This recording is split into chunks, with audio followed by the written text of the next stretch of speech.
여러분 우리가 나가야 되지 않겠습니까?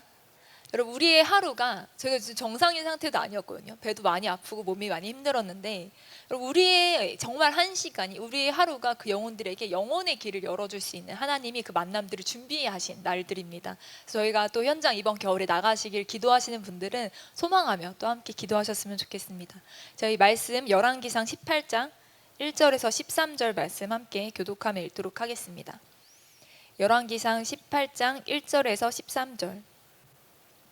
네, 저와 여러분 한 절씩 교독하며 읽도록 하겠습니다.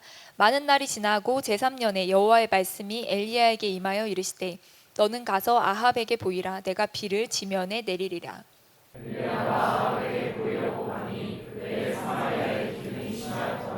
아합이 왕궁 맡은 자 오바댜를 불렀으니 이 오바댜는 여호와를 지극히 경외하는 자라.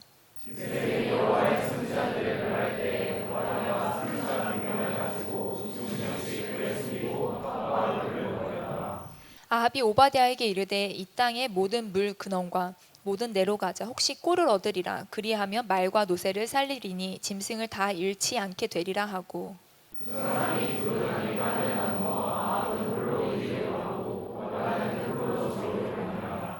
오바댜가 길에 있을 때에 엘리야가 그를 만난지라. 그가 알아보고 엎드려 말하되 내 주 엘리야여 당신이시니까.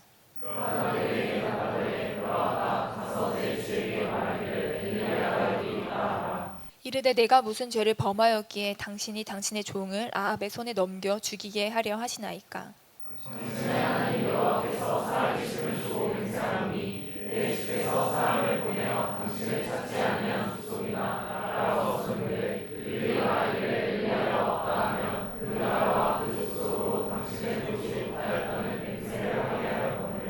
이제 당신의 말씀이 가서 내 주에게 말하기를 엘리야가 여기 있다 하라 하시나.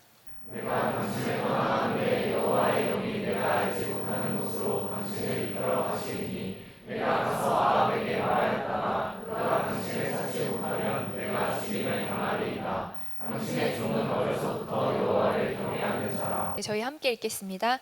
이세벨이 여호와의 선지자들을 죽일 때에 내가 여호와의 선지자 중에 100명을 50명씩 굴에 숨기고 떡과 물로 먹인 일이 내 주에게 들리지 아니하였나이까. 아멘. 여러분 이 열왕기상 17장에요. 엘리야라는 선지자가 처음 등장합니다. 등장하자마자 가뭄을 예언합니다. 이제 비가 안 올 거다. 내가 섬기는 여호와 하나님의 이름을 두고 맹세하는데 내가 다시 말할 때까지는 수년 동안 비가 없을 거다라고 대대적인 가뭄을 선포합니다. 그리고 이제 숨어요. 그리시네가에 숨었다가 저 수넴 그 시돈에 있는 사르밧 과부의 집으로 숨습니다. 근데 여러분 팔레스타인 땅의 특징이 있어요. 뭐냐면 이집트랑 비교돼서 많이 나오는데 이집트는요 관계 시설이 굉장히 잘 돼 있어요. 물이 가두어지는 땅입니다. 근데요 팔레스타인은요 이 지형상 바닥에 구멍이 많이 뚫려 있어서 물이 고여지지가 않아요. 그래서 팔레스타인은요 이른 비와 늦은 비가 때를 따라 내리지 않으면 사람이 살 수 없는 땅입니다. 하나님은요 이스라엘 백성들을 관계가 잘 되고 물이 잘 보이는 이집트 땅이 아니라 정말 하나님의 은혜 없이는 살 수 없는, 그러나 하나님의 말씀을 잘 들으면 이른 비와 늦은 비를 때를 따라 주시겠다고 약속한 그 가나안 땅으로 데려가셨어요. 그래서 가나안 땅은요 비가 내려와만 살 수 있는 땅이고요 건기랑 우기가 확실하게 구분되어 있었습니다. 5월에서 9월이 건기인데요 건기 때 비가 안 오잖아요. 그러면 이 식물들이 어떻게 사냐, 이슬이 맺혔습니다. 이슬이 어떻게 맺히죠? 약간 이제 과학 시간처럼 생각을 해보면 낮밤의 온도차로 이제 이 수증기가 표면에 응축되면서 이슬이 생기잖아요. 이 이슬이요 생태계의 순환을 만들었습니다. 근데 여러분 엘리야는요 뭐라고 예언하냐면 비도 없고 이슬도 없을 거라는 거예요. 여러분 공기 중에 수증기가 극도로 낮아질 거라는 거죠. 이슬이 웬만하면 맺히는데요 건기에도 이슬이 맺혀서 그 이슬로 생태계가 자라나고 순환이 되는데 자랄 수 있는데, 근데 비가 없을 뿐만 아니라 이슬이 없을 거라는 거예요. 심각한 심판입니다. 그럼 여러분 생각해 보세요. 수증기가 공기 중에 없어서 이슬이 안 맺힐 정도면요 구름이 있을까요? 구름이 생성되는 원리도요 수증기들이 올라가서 이 물방울들이 맺히는 거잖아요. 그럼 여러분 이슬이 없을 정도의 심각한 이 사막 기후로의 변화거든요. 기후가 완전히 사막 기후가 돼버린, 구름도 잘 안 생기고 거의 없었어요. 최소한의 대기에 수분이 없는 상태가 되는 거예요. 근데 여러분, 하나님은요 여러 가지 형벌로 이스라엘을 다스리셨었는데요, 말 안 들을 때마다 전염병도 왔었고요, 홍수도 올 수 있잖아요. 아니면 범람해서 막 이렇게 다 이렇게 침수될 수도 있잖아요. 그리고 뭐 이웃 국가가 전쟁하러 쳐들어오기도 합니다. 다양한 방식의 하나님의 형벌과 하나님의 심판이 있었는데, 이 시기에 하나님은 엘리야를 통해 있을까지 없는 극도로 극심한 가뭄을 말씀하신 이유가 무엇일까요? 소돔과 고모라처럼 하늘에서 불 막 떨어질 수 있잖아요. 다 소금 기둥된 다양한 방식의 형벌이 있는데 왜 가뭄이었을까? 지난번에도 한번 얘기한 적이 있는데요. 왜냐하면 바알 숭배이기 때문입니다. 바알은요 풍요와 다산의 신으로 여겨졌어요. 폭풍 후의 남성 신이었습니다. 비를 주관하고 생명을 주관하는 신으로 사람들이 숭배했습니다. 여러분, 하나님은요 혼내는 데 목적이 있지 않습니다. 하나님은요 가르치시는 분이세요. 하나님은 바알이 비와 풍요와 생명을 관장하지 않는다는 걸 가르치실 목적으로 특별하게 가뭄을 허락하신 거예요. 하나님은 이스라엘 백성들이 돌아오게 하기를 원하셨습니다. 그래서 이스라엘 백성들이 바알이 아니라 하나님을 다시 예배할 수 있기를 원하셨죠. 여러분, 우리도 살다 보면요 여러 기근이 옵니다. 그 기근 가운데 우리는요 하나님이 나한테 가르치시는 것이 무엇인가 귀 기울여야 됩니다. 여러분, 빨리 잘 배우면 빨리 끝나거든요. 근데 여러분, 17장에요 가뭄을 예언하면서 수년 동안 비도 이슬도 없을 거라고 합니다. 근데 그럼 고통스러우면 아합과 이세벨이 하나님께 찾아야 되는데, 왜냐하면 바알한테 제사 안 드렸겠어요? 바알한테 뭐 온갖 뭐 다 안 갖다 바쳤겠어요? 정말 최선을 다해 바알 숭배를 했겠죠. 바알이여 바알이여 비를 주십시오. 제발 우리에게 비를 주십시오. 별걸 다 했을 텐데. 그러면 정신 차리고 돌이켜서 우리가 회개해야 되겠구나 해야 되는데요, 그러지 않습니다. 아합은요 자기 살 길만 계속 찾고 있습니다. 본문에 보면요, 아까 읽은 본문에 아합이요 오바댜라는 왕궁 맡은 자를 데리고요 물의 근원을 찾아다닙니다. 이유는요 말과 노새를 먹이고 싶다는 거예요. 말과 노새를 더 죽일 수 없다는 거예요. 말과 노새를 살려야 되기 때문에 물 근원을 찾으러 왕이 직접 행차했습니다. 여러분, 이 정도 3년 반의 기근이거든요. 나중에 여긴 3년인데 야고보서에 3년 반이라고 언급하고 있어요. 그러니까 대략 3년에서 3년 반, 3년 4년 이렇게 잘라서 얘기할 때 그냥 3년이라고 잘랐던 것 같아요. 3년 6개월 동안의 기근인데, 이 정도 기근이면요 사람을 먹여야 됩니다. 물 근원을 찾으면 사람을 먹여야죠. 근데 아합은요 사람들 먹일 생각을 하지 않아요. 사람들 먹인다는 언급도 없습니다. 왜냐하면 아합에겐 백성들보다 더 중요한 게 있었던 것 같습니다. 그게 말과 노새였어요. 사람보다 말과 노새가 중요한 이유가 뭘까? 왜냐면요 말은요 군사력의 상징입니다. 노새는요 물자 이동에 필요합니다. 전쟁과 운송, 권력 유지를 위한 왕의 핵심 전력이 말과 노새입니다. 짐승을 잃어버리면요 군사력에 문제가 생깁니다. 그리고 경제력 유지에 이 노새 잃어버린 문제가 됩니다.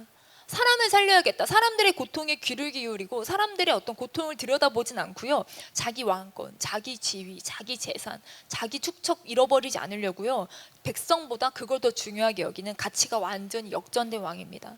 근데 어떻게 두 사람만, 왕이 직접 가요? 왜? 여러분, 왕이 왜 직접 갈까요? 위험하지 않았을까요? 어느 나라 왕이 직접 물 근원을 찾아서 혼자, 그것도 한 명 데리고 행차, 그것도 둘이 각각 따로 다닙니다. 나중에는 따로 다니다 만나다 그러거든요. 여러분, 위험하지 않을까요? 지키는 자들 다 어디 갔으니까 호위무사들 따라다녀야 되는 거 아니에요?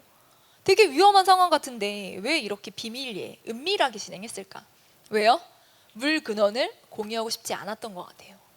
물 근원을 찾아서 이걸 확보해서 통제하려고 했던 것 같습니다. 그래서 아합 생각에 제일 믿을 만한 사람이 오바댜였던 것 같아요. 여러분, 아합은요 한마디로 기회주의자였습니다. 여러분, 기회는요 잡아야 되는 거죠. 기회를 잡아야 됩니다. 기회를 놓치면 안 되잖아요. 근데 기회를 잡아야 됩니다. 근데 기회를 잘 포착해서 잡는 사람이랑 기회주의자랑 뭐가 다를까요? 우리는 기회를 잘 활용하는 사람들을 대단하다고 격려하고, 와, 저 사람 대단하다, 저 사람 진짜 기회를 잘 잡는다, 이렇게 칭찬하는 사람들도 있잖아요. 근데 어떤 사람들을 향해서 우리는 진짜 저 사람 기회주의자야 하면서요 부정적으로 말하기도 합니다. 아니, 기회를 노린다는 건 똑같은데 뭐가 다르냐? 여러분, 이 기회를 잘 잡는 사람은요 자기만을 위한 기회뿐 아니라 타인을 위한 기회도 분별하고, 때로는 그 사람을 위해 양보할 수도 있습니다. 이게 나한테 진짜 좋은데 이거는 저 사람한테 진짜 좋은 것 같아 하면 양보가 가능한 거죠. 혹은 물러설 수도 있고요. 또 기회를 잡는 과정에서 진리와 양심과 타협하지 않습니다. 진리의 기준을 어기면서까지, 양심을 버리면서까지 기회를 잡진 않아요. 그런데 기회주의자들은요, 그런 거 없습니다. 자기만을 위한 기회를 찾습니다. 자기 이익과 성공을 위해 계산합니다. 그 과정에서 신뢰가 파괴되기도 하고요, 관계를 다 잃어버리기도 합니다. 근데 그건 중요하지 않아요. 자기 원하는 기회를 얻을 수만 있다면. 여러분, 기회주의자들은요, 자기한테 불리한 책임들은 회피합니다. 책임지지 않아요. 남에게 전가합니다. 아합은요, 자기의 유익을 위해, 자기의 말과 노새를 지키기 위해 그 가뭄의 물 근원을 자기가 얻으려고 백성들을 외면했습니다. 그래서 기회주의자인 거죠. 그리고 17절에 보면요, 엘리야한테 뭐라 그러냐면, 아합이 이스라엘을 괴롭히는 자여, 이렇게 부릅니다. 이스라엘을 괴롭히는 자여 너야. 이 이스라엘을 괴롭힌 건 아합이잖아요. 아합의 이 바알 숭배 때문에, 이 아합 왕조가 이세벨이 들여온 바알 숭배 때문에 이게 들어온 건데, 이 가뭄이 시작된 건데, 이 아합은 이스라엘을 괴롭히는 자가 엘리야라고 당당하게 엘리야한테 얘기합니다. 왜 그렇게 책임을 회피할까? 여러분, 지금요, 이 국가 시스템 붕괴 위기입니다. 국가 지도자로서의 완전 자격을 잃어버리기 직전입니다. 백성들의 불만은요, 하늘을 뚫었을 거예요. 리더십으로요, 굉장한 압박을 느꼈을 것입니다. 이거요, 책임 못 집니다. 이거 자기 책임인 거 인정하잖아요. 그럼 자기가 물러나야 돼요. 그 외에는 방법이 없죠. 자기 자리, 자기 권력 지키려면 이거 책임질 사람 필요한 거예요. 그래서 엘리야가 가뭄을 예언했잖아요. 왜 예언했는지, 어떤 연유인지, 이 가뭄을 통해 우리가 어떻게 해야 되는지 관심 하나도 없습니다. 그냥 이 가뭄에 대한 책임을 질 사람이 필요한 거예요. 그리고 자기는 그 사이에서 자기 살아남을 방법만 구가하고 있을 거예요. 엘리야에게 책임을 전가하는 게 이걸 책임지지 않을 유일한 방법인 거예요. 여러분, 사람은요, 누구나 자기가 책임지기 좀 어려운 일들을요, 타인에게 전가합니다. 이 자기 방어 기제입니다. 우리 안에 이런 방어 기제가 있어요. 어려운 일이 있으면 내 탓 아니야, 남 탓이야. 이 아담과 하와부터 시작된 인류의 죄의 근원으로부터 시작된 남 탓이 우리 안에 가득합니다. 여러분, 이게 심리적 기제로 투사라고도 하는데요, 남 탓은요, 잠시 위로가 됩니다. 잠시 마음의 안정을 찾을 수 있다면 아니야, 저 사람이 저렇게 해서 그래, 저 사람이 문제를 일으켜서 그래. 근데요, 남 탓하는 사람은요, 회개를 못해요. 아합은요, 하나님이 기회를 많이 주셨어요. 근데 회개를 못한 인물입니다. 직면하는 건 괴롭습니다. 내 책임이라고 인정하는 건 굉장히 속상하고 힘든 일입니다. 그러나 회개의 기회가 열립니다. 아합은 그걸 못했어요. 그런데 여기요, 놀라운 한 사람이 등장하는 거예요. 바로 아합이 데리고 다녔던 오바댜라는 사람입니다. 오바댜 많이 들어봤는데, 오바댜서 그 사람이 완전 다른 시대의 인물이에요. 오바댜는요, 여기 딱 한 번밖에 안 나와요. 여기서 나오는 이 정보가 전부입니다. 이 사람은요, 이름의 뜻은 뭐냐면 여호와의 종이란 뜻이에요. 하나님을 섬기는 자라는 뜻입니다. 여호와를 섬기는 자. 근데 왕군 맡은 자로 책임을 다하고 있어요. 그리고 굉장한 아합의 신임을 얻었습니다. 물 근원을 이 사람이랑은 쉐어해도 되겠다. 이 사람이라면 내 물 근원을 찾았을 때 함께 나눌 수 있는 굉장한 어떤 직책과 책임을 맡고 마음을 얻은 사람이죠, 아합에게. 이 어떤 정권의 핵심 인물로 소개되고 있습니다. 근데 여러분, 이 아합 왕과 이세벨이 국가 종교로 바알 숭배를 결정하잖아요. 선지자들이 체포당했습니다. 처형당했고요. 신앙을 유지하는 것, 여호와 신앙을 순수하게 유지하는 것 자체가요, 생명의 위협이 되었습니다. 근데 이 오바댜는요, 공개 사역은 하지 않아요. 엘리야는 공개 사역했잖아요. 막 심판하고 예언하고 막 가서 갈멜산에서 싸우고 하는데요, 오바댜는 몰래 숨어서 사역합니다. 체제 내부에서 비밀리에 사람들을 보호합니다. 100명을요 50명 그룹을 나눠서 각자에게 그 가뭄에 물과 떡을 공급했습니다. 겁이 많았을까요? 왜 적극적으로 전면전에 드러내지 않고 뒤에서 백사이드에서 몰래 일했을까요? 왜 적극적으로 저항하지 않지? 그 정도 권력이 있고 그 정도로 힘이 있으면 얘기해볼 법하잖아요. 힘 써볼 법하잖아요. 근데 여러분 생각해보세요. 다 엘리야처럼 전면전에서 싸웠으면 어떻게 됐을까요? 오바댜가요, 적극적으로 자신의 신앙을 나타냈다면요, 제거됐을 거예요. 하나님의 사람들은 전멸됐을 것입니다. 아니면 다 도망가고 엘리야 혼자 남았을 거예요. 겁이 아니라 분별력이 있었던 것 같습니다. 왜냐하면 엘리야가 3년 반 동안 어디 갔는지 오바댜도 몰랐거든요. 오바댜가 지금 엘리야 만나서 모든 족속과 민족 가운데 당신을 샅샅이 다 뒤졌다, 당신을 다 찾았다, 당신이 없다는 서약까지 받아냈다, 당신을 숨겨주는 게 아니라는 거를 확인을 했다는 거죠. 오바댜도요 도대체 이 사람이 어디 갔는지 알 길이 없어요. 3년 반 동안 선지자들도요 도대체 이 리더십 엘리야가 어디 갔는지 알 길이 없어요. 하나님이 철저하게 시냇가에 숨기시다가 시돈의 사르밧 과부의 집에 숨기셨기 때문에 모릅니다. 그런데 이 상황에서요 이 선지자들을 보호하는 거예요. 되게 위험한 일입니다. 이걸 걸리면요 이제 목숨 나갈 수 있습니다. 여러분 가뭄의 때 빵과 물이 이게 뭐 푼돈입니까? 이게 한두 사람 먹이면 푼돈일 수 있죠. 100명을 먹이는 게요 여러분 규모가 커집니다. 가뭄 때 물 구하고 빵 구하는 거요 여러분 어쩌면요 오바댜는요 자기가 가진 모든 자원을 쏟아부었을 거예요. 자기가 가진 자산을 다 투여했어야 됐을 것입니다. 아합은요 그 가뭄 가운데 자기만 살려고 했던, 자기가 가진 말과 노새만, 자기 권력 유지하는데 필요한 것만 얻으려고 했던 기회주의자였다면요 오바댜는 기회를 잘 활용한 사람입니다. 자기가 맡은 직임, 자기가 왕궁에서 받을 수 있는 돈, 자기가 활용할 수 있는 자원들을 다 활용해서요 하나님의 일을 감당한 거예요. 그 기회를 사용한 거죠. 이 100명의 사람들은요 나중에 엘리야가 이 호렙산에서 내려와서 엘리사를 후계자 삼고 이렇게 그러면서 이제 이 50명을 내리고 선지자 학교를 세우거든요. 그때 아마 오바댜의 숨긴 선지자들이 거기서 같이 있지 않았을까라고도 얘기합니다. 그리고 나중에 하나님이요 엘리야에게 숨겨놓은 7,000명이 있다고 얘기해요. 그런 어떤 하나님의 사람들을 남아서 영향력을 끼치고 변화시킨 일들을 감당했을 거예요. 여러분 때로는요 앞에서 싸우는 사람이 있습니다. 진두지휘하고 외치는 사람들도 있습니다. 엘리야처럼. 그러나 뒤에서 보이지 않게 싸우는 사람들도 있습니다. 불가능한 기적을 행하는 엘리야 같은 사람도 있어요. 불 내리고 물 내리고 이런 사람도 있습니다. 그러나 할 수 있는 한에서 최선을 다하는 사람들도 있습니다. 누군가는 앞에서 싸워야 되고요 누군가는 뒤에서 싸워야 됩니다.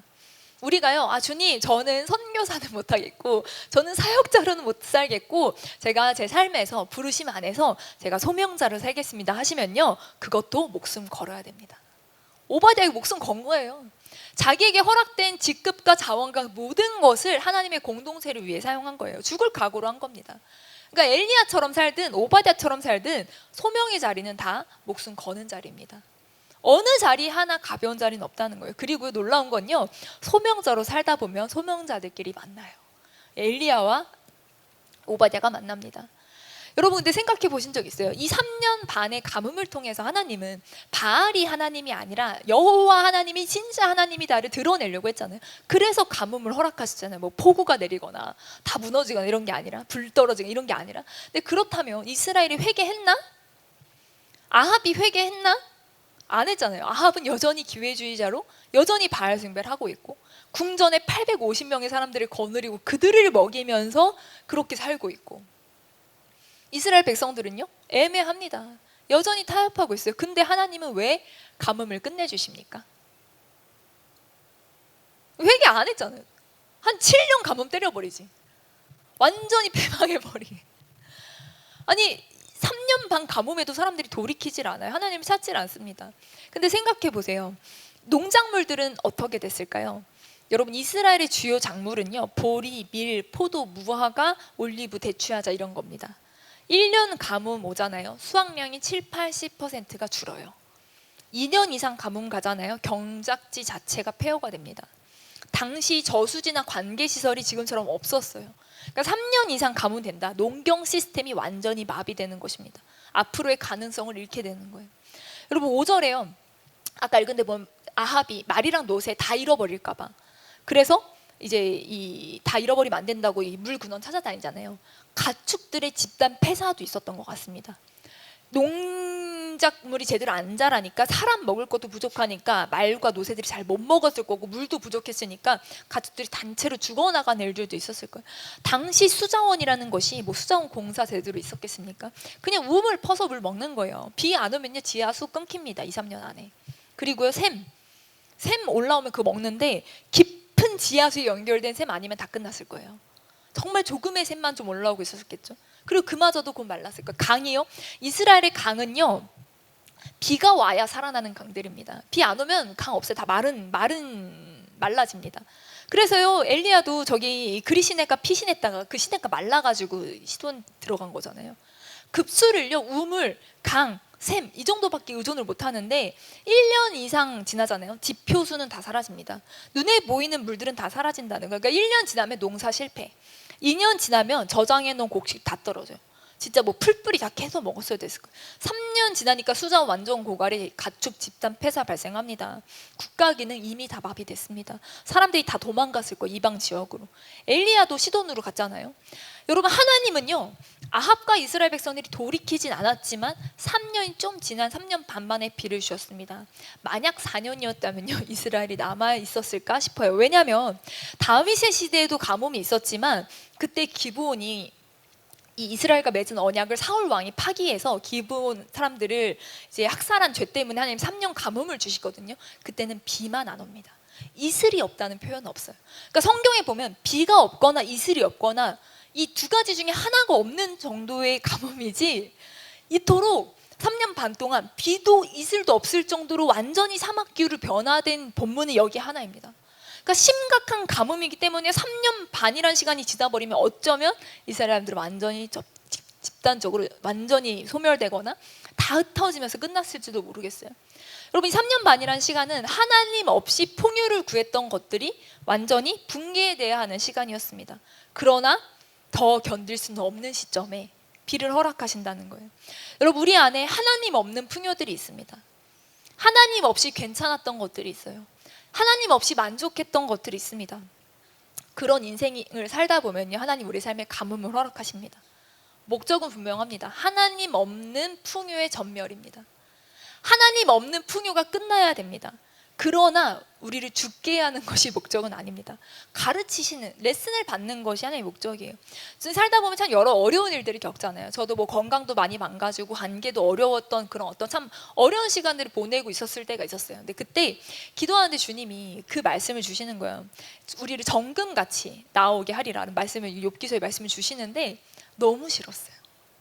하나님, 저는 24K는 진짜 안 하고 싶어요. 저는 14K 인생 충분합니다. 겉보기엔 똑같잖아요. 저는 24K 색상보다 14K 색상이 더 예쁜 것 같아요. 하나님, 너무 순금은 부담스러워. 너무 풀무불이 고통스럽고 우리를 정금같이 나오겠다고 하셨는데 저는 14K 인생 주님 만족합니다. 그러니까 얼른 빨리 꺼내주세요. 주님, 조금 더 이 고통이 안 끝나는 거예요. 계속 고난이 있어요. 그럼 주님, 저 18K로 괜찮은 것 같아요. 18K도 금이잖아요. 괜찮잖아요. 저 좀 끝내주세요. 그런 기도들을 많이 했었던 것 같습니다. 주님은요, 우리 인생의 불순물을 제거하는 시간을 반드시 허락하시는 것 같습니다. 근데 제가 믿었던 건 뭐냐면요, 내가 24K가 됐어, 내가 정금이 됐어. 근데 주님이 나를 까먹고 풀무불에 두시진 않을 거라는 믿음이었어요. 적어도 풀무불에 집어넣어 놓고 정금 됐는데도 바글바글 끓어오르게, 아차 나중에, 아차 미안하다 꺼내가지고 그렇게 하시진 않을 거라는 믿음으로 살았던 것 같아요. 하나님 우리 인생의 불순물을 제거하시는 시간들을 허락하시죠. 여러분, 앞장에 보면요, 하나님이 엘리야를 시돈의 사르밧 과부 집에 있게 하셨잖아요. 근데 생각해 보세요. 시돈은요, 이세벨 고향입니다. 그러니까 바알 숭배의 중심지입니다. 그리고 과부의 집입니다.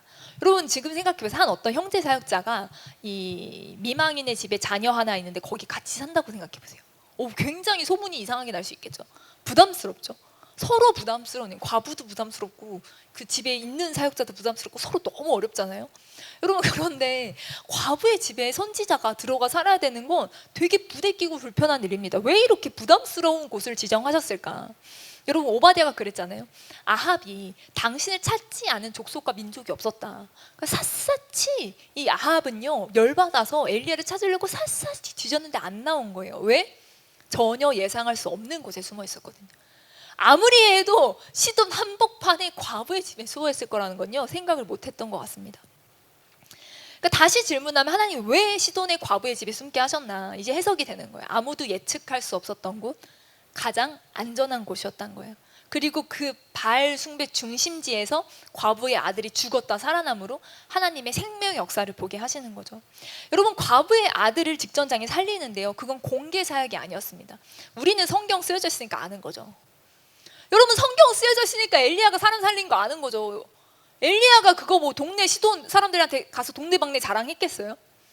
과부가 나가가지고 우리 아들 죽었다, 살린 엘리야 선지자의 메시지를 들으러 오세요 할 수 있었겠어요? 지금 피난생활, 도피생활 하고 있는데. 그럴 수 없습니다. 우리는 성경을 읽어 공개 사역처럼 느끼지만 그건 비공개적인 사역이었어요. 엘리야의 그 과부의 집에서, 그 엘리야의 방에서, 그 침대 위에서 과부와 과부 아들이랑 엘리야 셋, 그리고 하나님만 아는 사역이었어요. 아니, 죽은 자를 살리는 기적을 통해 복음의 확장을 이루시거나 이런 게 아니잖아요. 예수님은 그렇게 하시잖아요. 근데 그게 아니라 죽은 자가 살아나는 걸 통해 뭐 지역이 변화되거나 뭐 아무것도 없어. 그냥 애가 죽었다 살았고 과부 엘리야 아들 셋이 알고 끝이야. 그거 소문내면 샅샅이 공권력이 지금 엘리야를 뒤지고 찾고 있는데 난리가 났겠죠. 여러분, 하나님은 왜 그 시간을, 왜 과부의 아들과 부활을 엘리야에게 허락하셨을까요? 물론 그 과부에게도 의미가 있었을 거예요. 정말 하나님이 생명의 주관자이시구나, 그걸 배우는 시간도 됐을 겁니다. 그런데요, 진짜 의미는 엘리야에게 있었을 거예요. 간절한 기도 가운데 죽음과 맞서야 했습니다. 침묵 속에 부르짖어야 했습니다. 도대체 이해되지 않는 상황 가운데 하나님, 도대체 왜 내 인생에 이런 시간을 허락하십니까? 왜 이 과부에게 이 시간을 허락하십니까? 정말 이 자기가 벼랑 끝에 서 있다고 느꼈을 거예요. 아이 위에 3번 누웠습니다. 그 죽음 위에서요, 죽음의 가스를 맡으면서 그 죽은 아이 위에서요 간절하게 자기가 기도했을 거예요. 여러분, 좌절했어야 됐습니다. 절망했어야 됐고요, 부르짖었어야 됐습니다. 하나님은요, 엘리야를 훈련시키는 시간으로 허락하셨다고 믿어요. 하나님은요, 우리가 전혀 예상치 못한 사람을 통해 일하십니다. 예상치 못한 방법을 통해 일하십니다. 그리고 우리가 원하지 않는 사건을 통해 일하십니다. 하나님, 왜 이렇게 하세요? 하나님, 진짜 이거 맞아요? 하나님, 나 왜 이 방법이어야 돼요? 싶지만요, 모든 것을 아시는 주님에게 가장 안전한 방법입니다. 아멘. 우리에게 모든 것을 아시는 주님이 우리에게 가장 좋은, 가장 안전한 방법대로 우리를 세워가고 계신 거예요. 그리고 저희가 이 18장 20절, 21절 말씀도 함께 읽도록 하겠습니다. 네, 제가 본문을 안 드린 것 같아요. 제 18장 20절, 21절 네, 제가 읽도록 하겠습니다. 아합이 이에 이스라엘의 모든 자손에게로 사람을 보내 선지자들을 갈멜산으로 모으니라. 엘리야가 모든 백성에게 가까이 나아가 이르되 너희가 어느 때까지 둘 사이에서 머뭇머뭇하려느냐? 여호와가 만일 하나님이면 그를 따르고 바알이 만일 하나님이면 그를 따를지니라 하니 백성이 말 한마디도 대답하지 아니하는지라 라고 합니다. 여러분, 갈멜산은 고대 근동부터 바알 신앙이 굉장히 활성화됐던 곳입니다. 바알은 이제 천둥번개, 비를 주관하는 신이잖아요. 가나안 땅 원주민들은요, 바알과 아세라가 비를 내린다고 생각하고 남성신과 여성신이 성적으로 교합함으로 이제 어떤 그런 풍요가 일어난다고 생각했습니다. 신전에 창기들이 많았습니다. 그러니까 신전에 가서 예배하면요, 육체적 쾌락을 즐길 수 있는 거예요. 그리고 소원도 빌 수 있고 좋은 거죠. 근데 여러분, 그 아합이 이 이세벨이 주장한 바알 숭배를 했던 이스라엘 백성들, 그들이요 하나님과 사이에서 머뭇하고 있다고 합니다. 근데 여러분, 이 머뭇하다는 게요, 이 원어로 보면요, 21절에 보면 이제 머뭇하려느냐 하는데, 이게 원어로 보면 다리를 전다는 표현이에요. 기우뚱기우뚱한다. 그러니까 이쪽 저쪽으로 왔다 갔다 마치 이렇게 중심을 이렇게 좌우로 왔다 갔다 하는 그런 모양입니다. 여러분, 이 하나님을 따르지도 못해. 그런데 바알 숭배도 못하고 여기 갔다 저기 갔다 한 걸음씩 왔다 갔다 하고 있어요. 이들은요, 도대체 너희가 언제까지 그럴래 했을 때 대답을 못합니다. 여러분, 이들 또한 기회주의자들입니다. 어느 쪽에 붙어 먹어야 될지 간보고 있는 거예요. 우리는 이스라엘 백성들 보면 참 답답해요. 얘네 왜 이러냐.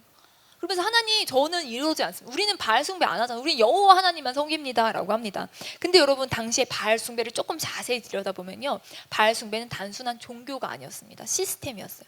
정치, 경제, 국가 시스템이었어요. 고대 근동에서의 공물은요, 국가 경제 핵심이었습니다. 국가 안보 핵심 자원이었습니다. 그걸 통제하는 게 바알이라고 여겼고, 그래서 이세벨은요, 바알을 섬겨야 이득을 볼 수 있는 구조를 만들어 놓은 거예요. 사마리아의 큰 바울신전, 수도에 큰 바울신전을 건축했고요. 850명, 여러분 여기 대충 한 150명, 한 7, 8배, 6, 7배가 모인 겁니다. 그 수많은 사람, 850명의 사람들을요, 그 왕궁에서의 것으로, 왕의 진미로 먹였습니다. 여러분, 그리고 어떤 사건이 있냐면, 아합이요, 나봇의 포도원을 강탈하는 사건이 있거든요. 이게 이제 뺏으려고요, 위조 편지를 작성하고 거짓 증언을 하고 불법 재판을 합니다. 그래서 나봇을 처형하고 토지를 몰수합니다. 왕실이 원하는 대로, 왕실의 입맛에 맞는 대로 토지를 막 소유하고 백성들을 소장농으로 전락시킵니다. 이건요, 한 번의 사건이 아니라, 한 번의 이벤트가 아니라 그냥 하나님이 세우신 이스라엘 토지 원리를 완전히 무너뜨리는 방법이었어요. 하나님 중심의 율법과 하나님 중심의 예배 시스템, 이런 모든 것들은 이미 소멸되어 이미 붕괴됐고요. 바알 신과 결탁한 사람들, 이 바알 신앙이요 국가 시스템과 붙어먹어서 이 이데올로기를 형성해서 바알을 섬긴다는 건 단순히 종교를 바꾼다의 개념이 아니라 번영을 보장받을 수 있는 사회 시스템이었습니다. 그 지극한 현실이었어요. 이스라엘 뭐 대놓고 하나님 싫어요 이런 거 아니었습니다. 머뭇거렸다고 합니다. 하나님을 섬기는 거 알아, 여호와 예배해야 되는 거 알아, 하나님 경외해야 되는 거 알아. 근데 이쪽에서 나한테 보장을 주네. 이 국가 경제 정치 시스템 안에서 내가 누릴 수 있는 게 있어. 이 안에 내가 들러붙으면 내가 밥이 나와, 뭐 쌀이 떨어져, 내가 얻을 수 있는 게 있는 거야. 그래서 국가 안전망, 국가가 우상숭배로 빚어놓은 국가 안전망에서 벗어날 수가 없는 거예요. 그럼 저희도 대놓고 다른 종교 섬기지 않습니다. 대놓고 하나님 떠나지 않습니다. 그러나 세상이 만들어 온 시스템 안에서요 번영을 구가하고 생존을 위해서 하나님 사이에서 고민하는 순간들이 굉장히 많습니다. 세상과 하나님 사이에 기우뚱한 순간들이 많아요. 이러지도 못하고 저러지도, 하나님 다 이렇게 살잖아요. 하나님 예배하는 거 알죠? 근데 다 이렇게 살잖아요. 어쩔 수 없잖아요. 저 여기서 술 한 잔 안 먹으면, 저 여기서 눈 한 번 안 감으면, 저 여기서 타협 안 하면 저 어떻게 먹고 살라고? 결혼은 어떻게 하라고요? 처자식은 어떻게 감당하라고요? 저 아파트 대출 갚아야 되는데. 여러분, 눈앞에 안정 시스템이 속에서 내 자리를 보장받기 위해 머뭇거리는 시당적 기조를 알고 진리를 알지만 여전히 내가 크리스찬인 걸 드러낼 수도 없는 그 상황 안에서요 죄를 눈 감아 넘어져야 되는 그런 어떤 이 시스템 안에서요 많은 경우 그리스도인들이 침묵합니다. 도대체 대답을 할 수 없는 순간들이 우리 가운데도 있다는 거예요. 여러분, 엘리야가 뭐라고 말하냐면요, 여호와의 선지자 나 혼자 남았다. 바알의 선지자는 450명이르다. 그리고 아세라 선지자 400명까지 850명이 있어요. 그럼 왜 이렇게 얘기하지? 왜냐면요, 오바댜가 100명 숨긴 거 엘리야가 알잖아요. 지금 안다고. 오바댜가 아까 만났을 때, 엘리야 만났을 때 내가 100명 섬긴 거 들었잖아요. 압니다, 엘리야가. 그리고 오바댜한테 직접 들었어요. 오늘 방금 확인 받았어요. 그러면 100명 숨긴 거 알고 여호와의 선지자들이 있는 거 알고 있는데 엘리야는 왜 나 혼자 남았다라고 얘기할까요? 여호와의 선지자 나 홀로 남았다, 이 편협한 자만심입니까? 내가 제일이다, 나만 있으면 된다, 이런 겁니까? 나만 남았다는 건요, 엘리야가 이 싸움은 지금 내가 싸워야 될 싸움이란 걸 알고 있었다는 거예요. 여러분, 사역을 하다 보면요 굉장히 많은 순간 외롭다고 느껴지는 순간들이 있습니다. 나 혼자 한다고 생각하는 순간들이 있어요. 이거 왜 같이 안 해주지? 다 어디 갔지? 여러분, 어느 정도 교회 사역 짬밥 차신 분들은요 그런 순간들 많이 느끼실 거예요. 사역자든 뭐 아니면 그냥 교회 성도님이든 여러 모양으로 사역을 하든 외롭다, 나 혼자 한다, 이 싸움 나 홀로 싸운다 느끼는 순간이 있을 거예요. 왜 같이 안 해주지? 다 어디 갔지? 사역이 산더미 같은데 동역자는 없고, 사역에 대한 부담으로 두렵고 외로운데 내 마음을 알아주는 사람은 없고, 그런 순간에 우리는 그만둬야 될까? 다른 사람을 원망하고 불평하고 이게 맞나? 고민하기도 합니다. 근데 여러분, 저는요 사역 가운데 외롭다고 느끼는 그 자리 있잖아요, 그 자리가 사명의 자리라고 생각합니다. 수많은 사역자들이 있지만 수많은 사역자들이 하나님의 마음 앞에 수많은 사역을 해요. 그런데 내가 유독 외롭다고 느끼는 그 자리, 내가 서야 하는 자리예요. 내가 싸워야 되는 자리예요. 여러분, 포기하지 마세요. 엘리야가요 나 혼자 남았다고 했습니다. 갈멜산에서 대결해야 되는 자리는요 엘리야의 자리였어요. 그 숨겨놓은 100명이 와서 싸울 자리가 아니었습니다. 하나님이 그럴 목적으로 그들을 세우신 건 아니에요. 그럴 목적으로 그들을 지키시지 않았습니다. 그들은요 이후로 이스라엘 신앙 유지에 중요한 역할을 합니다. 엘리야가 탈진했을 때 숨겨놓은 7,000명이 있다고 말씀하시면서 하나님은요 하나님의 사역을 지속해 나가십니다. 그리고 저희 말씀 26절에서 27절부터 쭉 교독하며 읽도록 하겠습니다.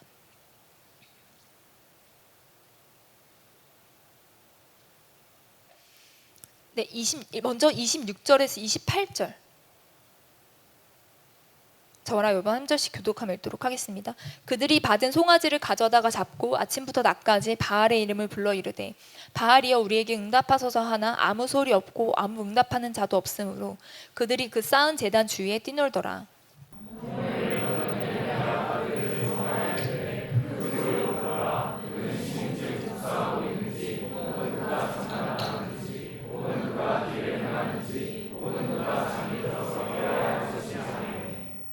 네, 28절 함께 읽겠습니다. 이에 그들이 큰 소리로 부르고 그들의 규례를 따라 피가 흐르기까지 칼과 창으로 그들의 몸을 상하게 하더라. 여러분 엘리야는요 바알 제사부터 시작하라고 합니다. 자, 그리고 바알 선지자들은요 아침부터 낮까지 저녁 소제 드릴 때 대략 오후 3시로 연구하시는 분들이 시간을 보거든요. 그때까지 한 6시간 이상을 바알의 이름을 열심히 부릅니다. 근데 부르는 것으로 부족해서 자신의 몸을 상하게 합니다. 근데 여러분 이걸요 28절에 보면 그들의 규례를 따라 피가 흐르기까지라고 합니다. 피가 흐르는 게 규례라는 거예요. 자기를 자해하고 몸을 상하게 하는 게 바알 제사의 규례라는 것입니다. 즉흥적 관란으로 그때 막 갑자기 막 삘이 임해가지고 피를 내고 이게 막 흥분하고 이게 아니라 이 자해를 하는 게 규례인 예배입니다. 왜냐하면 바알이요 죽음의 신과 싸우다가 부활한 신으로 묘사가 되거든요. 그래서 바알 추종자들은요 피를 흘림으로 이 신의 죽음과 부활에 동참한다라고 생각했다고 합니다. 그래서 그리고 신의 분노를 달랠 때 피를 흘려서 신을 절박하게 깨우는 거죠. 그리고 자극시키는, 신을 흥분시키는 그런 모양들이 있었다고 합니다. 그러니까 내가 열심히 피 흘리기까지 열심히 해서 바알을 움직이게 해야겠다라는 생각이 이들의 이 규례 안에 있었다는 거예요. 바알은 사람들의 피를 받습니다. 여러분 우리도요 가끔씩 이런 생각을 좀 하는 것 같아요. 기도로 열심히 하나님을 자극해야 돼. 막 금식으로 하나님을 깨워야 돼. 하나님 지금 내 기도를 안 듣고 있어. 하나님이 지금 내 상황을 안 보고 있어. 막 열심히 막 기도하고 예배하고 막 노력해서 하나님을 감동시켜야 된다. 하나님을 움직이시게 해야 된다. 하나님 반응하시게 해야 된다. 여러분 그렇지 않습니다. 우리가 막 비명을 질러야 하나님이 들으십니까? 하나님 앞에 막 자주 얼굴을 비춰야 하나님이 안 까먹고 얘 맞다, 얘 기도 제목 있었지? 들어줘야지. 그러십니까? 여러분 우리가 피 흘리기까지 하나님을 불러야 되는 것이 아닙니다. 아니 피 흘리기까지 싸워야 된다고 하던데요. 그건 죄랑 싸우라고. 피 흘리기까지 죄랑 싸우는 거지 하나님을 위해 희생하라고 피 흘리라고 말하지 않는다는 거예요. 하나님이 죄인인 우리를 위해 피 흘리셨습니다. 하나님이 죽기까지 피 흘리셨어요. 하나님은요 조건적인 거래를 하는 신이 아닙니다. 우리가 죄인일 때에 우리를 위해 죽으셨거든요. 무조건적인 사랑이고 우리는 그 무조건적인 사랑에 감동하여 하나님께 사랑을 표현하고 열심으로 나아가는 거지, 어떤 내가 하나님을 감동시키고 막 열심히 내가 막 내 몸 바스러질 때까지 열심히 해야 하나님이 감동하시는 게 아니라는 거예요. 여러분 저녁 소제를 드릴 때 엘리야가요 제사를 준비하거든요. 저녁 소제는요 출애굽기 29장에 설명하고 있는데 감사 제사입니다. 이 하루 끝에 드려지는 감사의 봉헌 제사고 하나님이 함께 하심을 상징하는 제사입니다. 그리고 거기요 백성들을 불러보아요. 그리고 제사를 시작합니다. 저희 30절부터 36절까지도 교독하며 읽도록 하겠습니다. 엘리야가 모든 백성을 향하여 이르되 내게로 가까이 오라. 백성이 다 그에게 가까이 가매 그가 무너진 여호와의 제단을 수축하되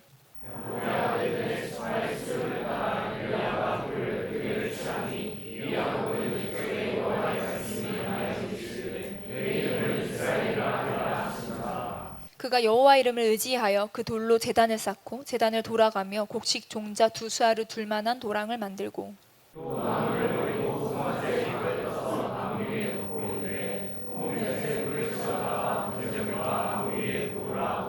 또 이르되 다시 그리하라 하여 다시 그리하니 또 이르되 세 번째로 그리하라 하여 세 번째로 그리하니. 네, 저희 함께 읽겠습니다. 들을 때에 이르러 선지자 엘리야가 나아가서 말하되 아브라함과 이삭과 이스라엘의 하나님 여호와여, 주께서 이스라엘 중에서 하나님이신 것과 내가 주의 종인 것과 주의 말씀대로 이 모든 일을 행하는 것을 오늘 알게 하옵소서. 아멘. 백성을 불러 모으고요 무너진 여호와의 제단을 수축했다고 하는데 뭐 여호와의 제단이 무너져 있었을까요? 거기 있었는데 원래 여호와의 제단이 있었을 가능성도 있다고 하시더라고요. 아니면 이게 그냥 여호와의 무너진 여호와의 신앙을 상징했다라고 말씀하시기도 하시더라고요. 근데 어쨌든요 12지파를 상징하는 12돌을 쌓습니다. 돌이 주먹만 했겠습니까? 뭐 애들 장난이에요. 주먹만한 도끼, 주먹 도끼 같은 거 모아가지고 요만큼 쌓아놓고 거기에 있겠습니까? 아니죠. 엄청 큰 제단. 보통요 고고학적으로 연구하시는 분들이 고대 팔레스타인의 제단의 크기 막 이런 거 연구하시는 분들이 있어요. 돌 크기가 하나에 50에서 80cm 정도.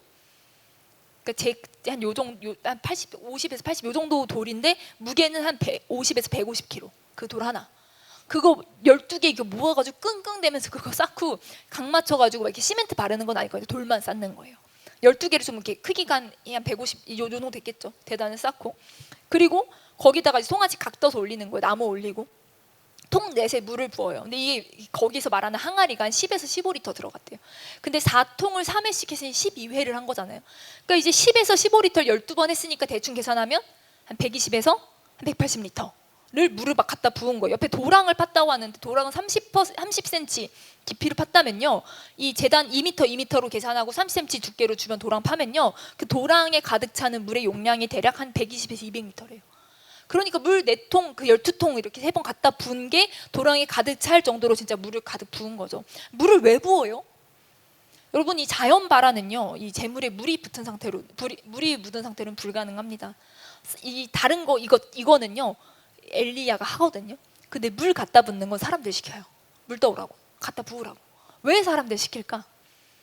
불 내기 위해 가장 불리한 조건은 사람들한테 함께 하게 하는 거예요. 엘리야한테 나중에 불 났을 때 이거 뭐 페이크 아니야? 뭐 여기 주머니에 뭐 이렇게 하나 뭐 부싯돌 숨겨놓고 긁어가지고 던진 거 아니야? 온갖 추측들이 난무할 걸 미연에 방지하는 거죠.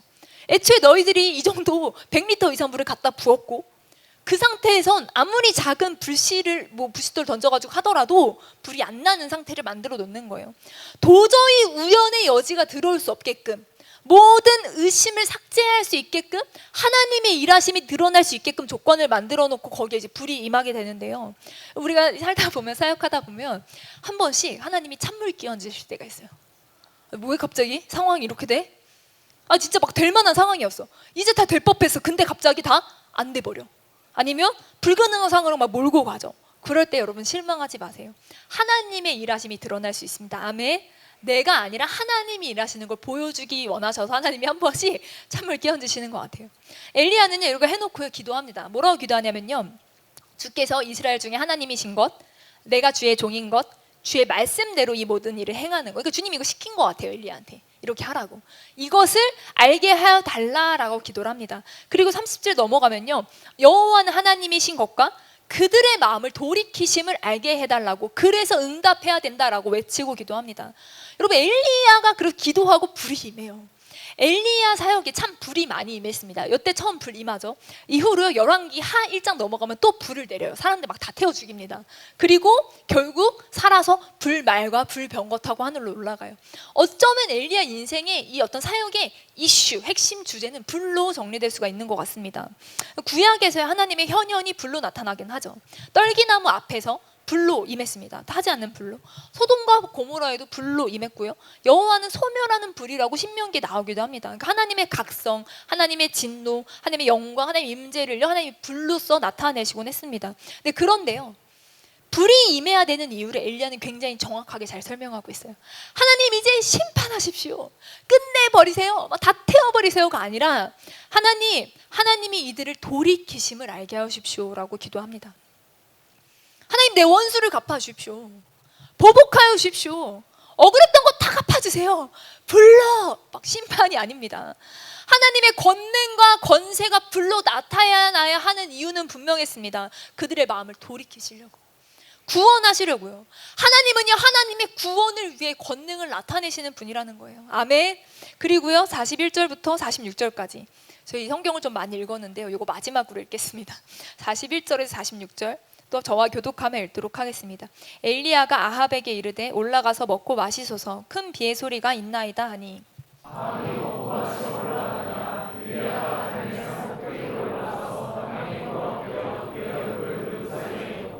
그의 사환에게 이르되 올라가 바다 쪽을 바라보라. 그가 올라가 바라보고 말하되 아무것도 없나이다. 이르되 7번까지 다시 가라.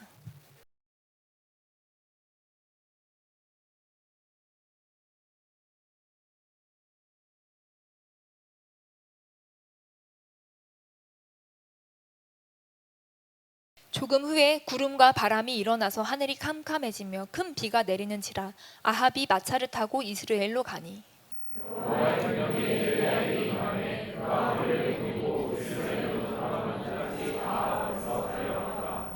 여러분, 아합은요 정말 놀라운 인물이에요. 보면 볼수록 신기한 인물입니다. 아까 기회주의자라고 잠깐 얘기했는데요, 자기 눈앞에서 바알 선지자들이 죽었잖아요. 850명이 죽었잖아요. 그리고 그 물구덩이 물 다 부어서 물이 가득한데 불이 임했잖아요. 그러면 여러분 정상적이면 그 자리에서 무릎 꿇고 회개해야 되는 거 아니에요? 주님 정말 내가 무지했습니다. 진짜 무지몽매 저를 불쌍히 여겨주십시오. 막 자복하고 해야 되는데요. 밥 먹으러 가요. 이게 사람입니까? 돌이키고 회개해야 되는데 결론은 나 밥 먹을 수 있어? 먹고 마시러 갑니다. 아니 엘리야가 먹고 마시러 가라고 했잖아요. 그래서 간 거 아니야? 할 수 있지만요. 엘리야는 이 인물이 그 이상이 안 되는 인물이란 걸 알았던 것 같아요. 여러분 기적을 본다고 다 회개하지 않아요. 엘리야는요 이 아합 먹고 마시라니 보내버립니다. 아합은 또 먹고 마시라니까 즐겁게 또 가요. 그리고 가니까 그 자리에서요 엘리야는 무릎 꿇고 기도하는데요 특이한 기도 자세가 나와요. 얼굴을 무릎 사이에 넣습니다. 보통의 기도 자세는요 구약에 손을 들어요. 보통은 구약에 많은 인물들이 모세도 그렇고 손 들고 기도합니다. 이 대상자들을 보고 기도하기도 합니다. 근데 여러분이 무릎 꿇고 얼굴 사이에 넣는데 그러고선요 사환한테 올라가서 자꾸 확인을 시켜요. 7번까지 확인을 시킵니다. 왜 본인이 직접 확인하지 않죠? 여러분 무릎 사이에 얼굴 넣어보셨어요? 한번 집에 가서 이따 해보세요. 꼭. 아니면 이따 기도 시간에 한번 해보셔도 돼요. 무릎 사이에 얼굴 넣으면요 이게 딱 여기서 가능한 체형 불가능한 체형 나옵니다. 이거요 안 되시는 분들이 있을 거예요. 딱 가능한 체형 있어요. 무릎 사이에 얼굴 넣으면요 얼굴이 심장보다 낮아져요. 보니까 저혈압에 좋은 자세라고 하더라고요. 제가 저혈압 되게 심할 때 한 번씩 너무 눕고 싶은데 못 누울 때 이 자세를 하면 되겠더라고요. 이게 얼굴이 심장보다 낮아지니까 얼굴에 피가 쏠려서 얼굴이 시뻘개집니다. 이렇게 오래 기도하면요 어지럽습니다. 왜 이렇게 기도했지? 왜 이런 자세로 기도했지? 여러분 무릎에 딱 꿇고 얼굴 넣어보면요 어떻게 되는지 아세요? 시야가 닫혀요. 무릎 사이에 얼굴이 껴요. 그죠? 귀가 다치고 눈이 다칩니다. 외부 시각을 차단하고 하나님께 집중하는 거예요. 그리고 보는 건요 자기가 안 보고 사환을 시켜요. 여러분 우리는요 기도하면서 자꾸 일어나서 가서 확인해요. 어떻게 된 거야 이제? 내가 기도했는데 잠깐 기도 잠깐 했는데 이게 어떻게 됐지? 자꾸 가서 확인하고 엘리야는요 보이는 것에 의존한 기도를 하지 않았습니다. 자기 감각은 닫았어요. 시각 닫고 자기 감각은 제한합니다. 무릎으로 기도의 무릎으로 자기 시각을 차단해요. 자기 청각을 차단합니다. 감각이나 보이는 것, 증거에 의존한 기도가 아니라요 하나님의 약속만을 믿고 기도하는 거예요. 무릎으로 눈 가려야 됩니다. 아멘. 그럼 기도할 때요 무릎으로 눈 가려져야 됩니다. 우리는 자꾸 가서 확인하는 거죠. 엘리야 사환은 어땠을까요? 7번까지 가라고 했을 때 무슨 마음이었을까요? 뭐 올라가는 게 단순히 그냥 보는 게 아니라 정상에 올라가 바다를 확인해야 됩니다. 저 멀리까지 보는 물리적인 어떤 동작을 7번이나 반복을 해야 되는 거예요. 수고롭죠. 첫 번째, 두 번째는 뭐 그러려니 뭐 세 번째, 네 번째부터는 이거 뭐야 이게 될까 싶기도 했겠죠. 6번째부터는요 말하기도 곤란했을 거예요. 엘리야가 떴니? 아니요. 떴니? 이거 뭐라고 말해야 되나? 실망하진 않을까? 이게 되는 걸까? 시키는 대로 7번까지 합니다. 여러분 왜 조각구름 그거 뜰 때까지 손바닥만한 조각구름 뜰 때까지 왜 몇 번이고 하나님 기도하게 하십니까? 여러분 하늘에서 불 떨어지는 게 쉬워요? 물 떨어지는 게 쉬워요? 여러분 하늘에서 물 떨어지는 거 맨날 보잖아요. 맨날 비 오잖아 눈 오잖아. 우리는 하늘에서 물 떨어지는 거 맨날 봐요. 근데 불 떨어지는 거 평생 한번 볼 기회가 없을걸요? 하늘에서 불 떨어지는 거 보면요 뭐 자연재해 뭐 큰일 납니다. 지구 멸망인지 뭔지 모르겠어요. 안 돼요. 하늘에서 불 떨어지는 거 보면 안 됩니다. 근데 여러분 이 불은 기도하니까 단번에 내려주시잖아요. 불은 기도했는데 한 번에 떨어지잖아요. 근데 왜 이미 큰 비의 소리가 들린다고 말하면서 큰 비의 소리를 듣는다고 말하면서 왜 7번이나 확인을 해야만 조각구름이 뜨냐고요. 엘리야의 믿음을 테스트하시나? 여러분 엘리야가 조금 전에 불을 내렸어요. 물도랑 12번 붓고 그 믿음이 확인받아야 될 믿음입니까? 지금 엘리야 믿음 테스트 받아야 되는 겁니까? 엘리야 믿음 다시 한번 확인하자 검증하자 그런 시간입니까? 여러분 불은 즉각 주시면서 왜 비는 7번 동안 기다리게 하시면 응답을 하실까요? 여러분 7번 하고 결론이 조각구름입니다. 여러분 조각구름이 뜰 때까지 어떤 자연 대류 현상이 있었을까요? 수증기가 증발하고 응결해서 작은 구름이 만들어지기까지의 과정이 눈에 보입니까? 보이지 않아요. 눈에 보이지 않아요. 구름이 만들어지기까지 그 공기 중에 일어나는 대류 현상과 압력의 변화와 여러 가지는 우리 눈에 보이지 않고 들리지도 않고 만져지도 않고 우리는 과학 지식을 조금 가지고 있으니까 대충 그랬겠구나 하지만 엘리야 시대는 수천 년 전에 누가 뭘 알았겠어요. 아무것도 모릅니다. 여러분 눈에 보이지 않지만 하나님이 비를 만들고 계셨어요. 여러분, 우리는요 눈에 안 보이면 하나님 일 안 하신다고 생각합니다. 아니에요. 우리 눈에 안 보일 뿐입니다. 모두 하나님의 일하심입니다. 우리는 날마다 즉각적인 불이 떨어지길 기도해요. 하나님은 때로는 그렇게 일하십니다. 그런데 항상 그렇진 않습니다.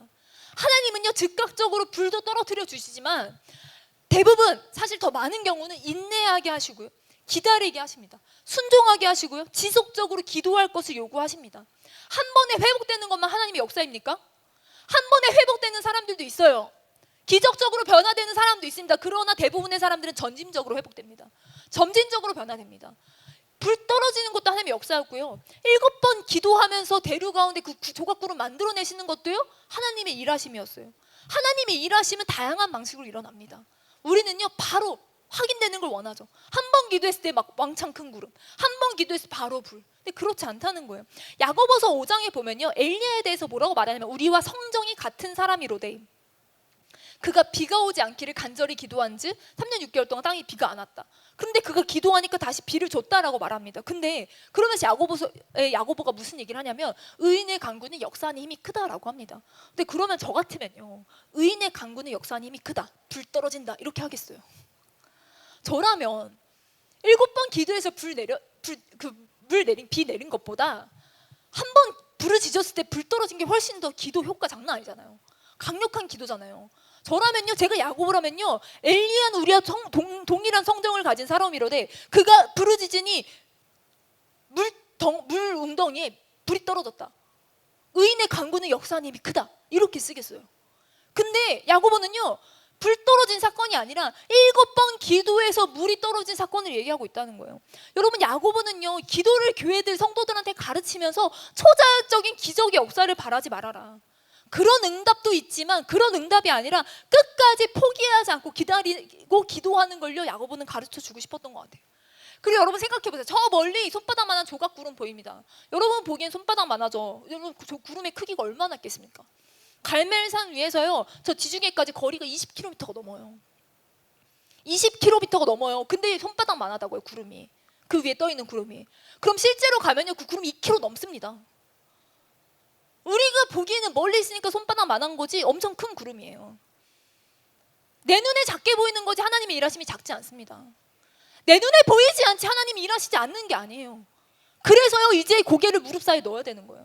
맨날 가서 확인하고 맨날 눈 뜨고 여러분, 하나님은요 사람들을 통해 확인시켜 주십니다. 사람들을 통해 응답을 말씀해 주십니다. 그래서요 무엇보다 엘리야는요 비의 소리를 들었어요. 비가 온다는 약속을 받았습니다. 하나님이 비를 주겠다고 말했어요. 엘리야는요 간절한 기도로 비를 구한 게 아니라 엘리야는 큐사인 기다린 거예요. 하나님이랑 협약이 돼 있잖아요. 하나님이 약속이 돼 있잖아요. 하나님 비를 주겠다고 했잖아요. 그러니까 기도하면서 하나님 큐사인 언제 떨어지는지를 기다린 거예요. 떨어진다, 불안했을까요? 염려했을까요? 사화는 불안했겠지. 왔다 갔다 하면서 어떡하나 이거 어떡하나, 말을 해야 돼, 6번째 7번째 말을 해야 돼 말아야 돼, 너무 실망할 것 같은데 어떡하나, 그런 두려움이 있었겠죠. 근데 엘리야는요 하나님이 말씀하셔서 가서 불 내리고 그리고 기도하면서 하나님의 큐사인 떨어질 때까지 기다린 거예요. 하나님 큐사인 언제 주시나 확인한 거예요. 이 약속이 있기 때문에 두려움이 아니라 하나님이 분명한 약속 위에서 기도한 거예요. 그리고 딱 사인 떴잖아요. 그 손바닥만 하지만 실제로는 거대한 구름 떴을 때 딱 그 하나님이 그 구름 만드시는 시간 기다리고 큐사인 딱 떴을 때요 달려갑니다. 어디로 달려가면 아합 앞을 달려갑니다. 이스라엘로 가는 이스라엘은 평야거든요. 거기로 가는 길을 아합이 마차 타고 가는데 빨리 가 아합한테 빨리 가라고. 왜? 왜냐면요 갈멜산이요 그냥 하나의 그냥 산이 아니에요. 갈멜산은 산맥입니다. 여러분 폭이 10km 정도고요. 이 직선 거리가 대략 26km 정도입니다. 비스듬하게 이 갈멜산이 산맥이 있어요. 그래서요 갈멜산에서 지금 가야 하는 이스라엘 골짜기까지 거리가 있어요. 그리고 가파릅니다. 근데 문제는 뭐냐면요 비가 오면요 이스라엘 골짜기가요 이게 진흙탕 뻘밭이 됩니다. 그래서요 구약에 전쟁할 때 거기에 막 마차 바퀴 빠져가지고 못 벗어나고 이런 전쟁들도 묘사되어 있거든요. 그러니까 이제 마차가 가야 되는데 요 이스라엘 갈멜산에서 이스라엘 내려가는 길이요 아합이 자주 다니던 길이 아니에요. 근데 그 길은 엘리야는 맨날 다니던 길입니다. 엘리야는요 갈멜산에 많이 숨어 지냈고요. 북이스라엘 선지자들 보면요 갈멜산에 은신처 얻어가지고 거처합니다. 그러니까 이제 그 갈멜산에서 이스라엘이라든지 여러 계곡이나 여러 길로 빠지는 그런 길들을요 엘리야가 제일 잘 알고 있습니다. 그래서 아합은요 거기는 별로 갈 일이 없는 거예요. 그러니까 여기서 갈멜산에서 내려가야 되는데 비가 오면은 아합의 마차가 바퀴들이 이 진벌밭에 빠져가지고 난리가 날 수 있으니까 빨리 가라 하면서 큐사인 딱 떨어지니까 조각기름 뜨니까 가가지고 아합 앞을요 마차보다 더 빠르게 달리면서 길을 가이드하는 거, 인도하는 거. 왜? 나 같으면 그냥 아합 빠져버려라고요. 마차 빠져가지고 진탕이 굴러가지고 마치 뭐 애굽의 마차들이 뭐 홍해 완전히 갇혔던 것처럼 아합 완전 나 같으면 너무 화가 나가지고 아합 다 매장시켜버리고 막 진흙판에 뻘밭에 빠져가지고 마차 바퀴 빠져가지고 뭐 걸으면서 쩔뚝쩔뚝 고생하고 막 진흙탕 한번 담갔다가 너무 좋잖아요 그러면. 근데 여러분 아합보다 더 빨리 달리면서요 길을 안내하는 거, 의전을 하는 거예요. 왜? 여러분 이 엘리야가 불을 내리고 물을 내리려고 했던 건요 이스라엘 공동체를 망가뜨리려고 한 게 아니었어요. 구원하려고 하는 거였어요. 여러분 그리고요 하나님이 인도하신다는 걸 확실하게 보여주고 싶었던 게요 우리는 비가 오기 전엔 하나님 필요하다고 생각합니다. 근데 여러분 비가 와도 하나님 필요해요. 비가 오는 게 전부가 아닙니다. 우리는요 이 문제 해결되면 이 문제만 해결해 주세요 막 하나님께 막 간절히 기도하다가요 결국 그 문제 해결되면 하나님 떠나시는 분들 굉장히 많습니다. 하나님 저 취업 문제만 해결해 주면 저 진짜 하나님 열심히 섬길게요. 취업 되면 다 떠나요. 하나님 저 결혼 문제만 해결해 주면, 저 재정 문제만 해결해 주면 그 문제 해결되잖아요. 제가 떠나는 사람들이 등을 수없이 봤어요. 그거 가지 마. 너 다시 오게 될걸? 다시 와요. 다시 와서 다시 또 문제가 생기면 간절하게 하나님 붙잡고 기도합니다. 그러다가 또 해결되면 다시 등 돌리고 가시는 분들 많이 봤어요.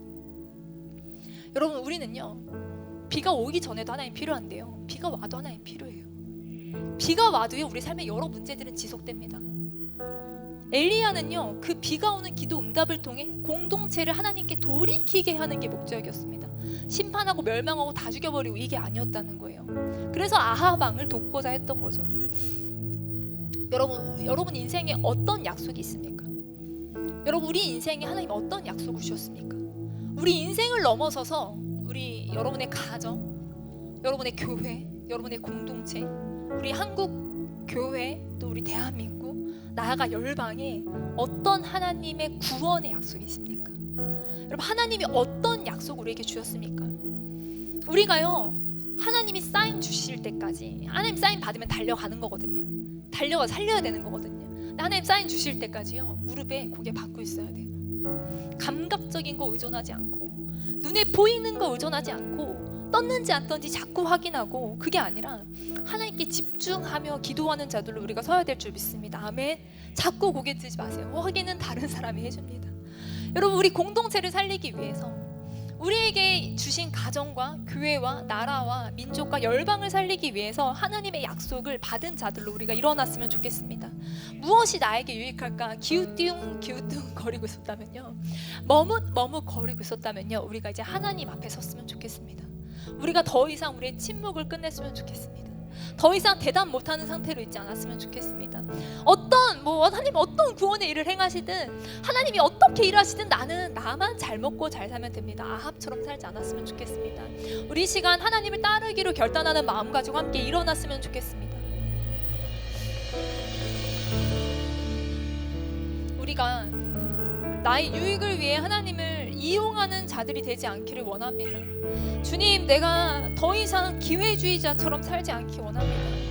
나에게 어떤 것이 유익이 되는지 간보며 서 있는 이 중간 지대에서 이제는 하나님에게로 넘어가겠습니다.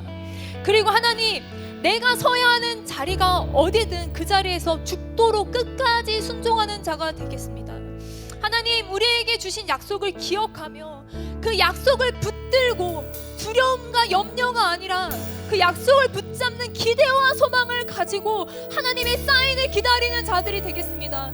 하나님이 열방을 살리시고 모든 민족을 살리시고 한국교회를 살리시고 대한민국을 살리시고 또 모든 우리 청년들, 모든 죽음을 묵상하고 어려움 가운데, 우울 가운데, 불안 가운데, 세상의 시스템 가운데 두려워하는 모든 세대를 살리실 그 약속을 우리가 붙잡고 무릎 꿇는 자들로 우리가 기도하기 원합니다. 주여, 우리가 하나님의 일하심을 작게 보지 않게 하십시오. 하나님의 일하심이 결코 작지 않습니다. 내 눈에 보이지 않아도 하나님이 일하고 계심을 믿습니다. 주님께서 약속하셨기 때문입니다. 주님께서 약속하셨기 때문에, 주께서 구원의 약속을 주셨기 때문에 우리를 멸망시키는 것이 목적이 아니라 살리시고 돌이키시길 원하시는 하나님의 약속이 우리 가운데 있기 때문에 우리가 두려움이 아니라 하나님의 일하심을 신뢰함으로 우리가 무릎 꿇는 자 되게 하여 주십시오. 우리 자 그렇게 기도하기 원하는 자들마다 주여 세 번 부르며 함께 기도하도록 하겠습니다. 주여, 주여,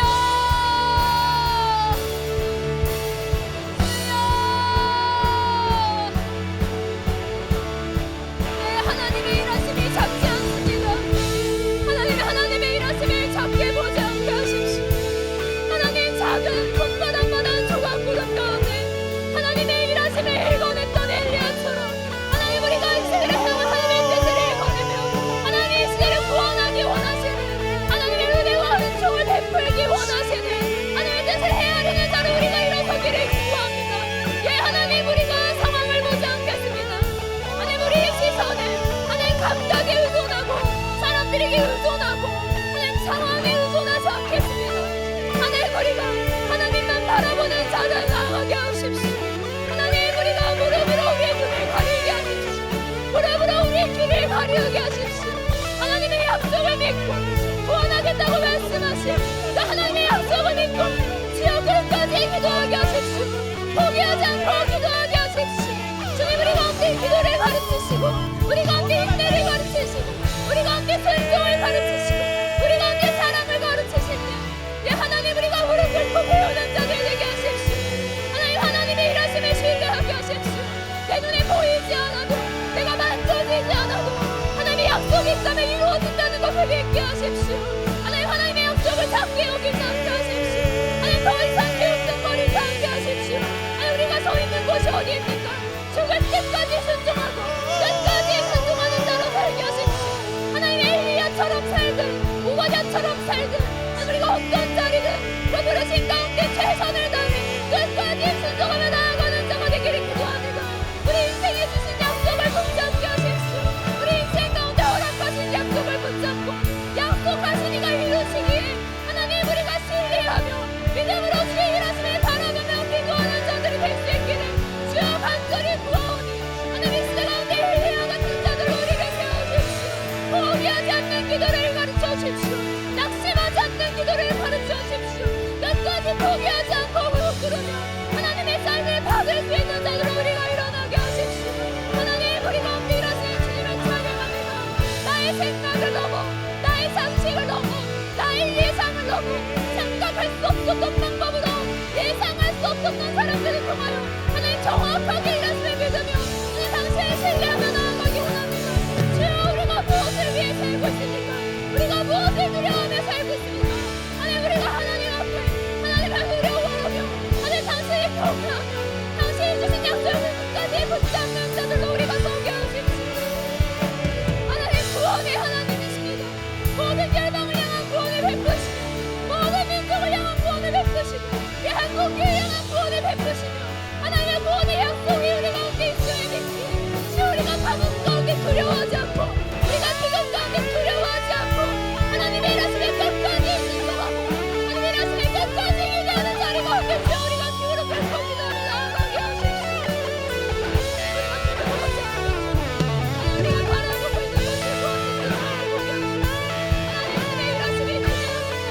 주가 무릎 가운데 일하시는 주님을 기대합니다. 하나님, 당신의 일하심이 작지 않습니다. 우리의 삶을 향한 하나님의 계획이 작지 않습니다. 우리 인생을 향한 하나님의 계획이 작지 않습니다. 주여, 그것을 신뢰하게 하십시오. 하나님의 일하심이 크고 놀라움을 신뢰하게 하십시오. 우리에게 허락하신 약속을 간절히 기도하며 믿음으로 주여, 하나님, 우리가 불쌍히 보답을 달려나갈 수 있는 자들 되게 하십시오. 살리는 자로 행동하게 하시고 일으키는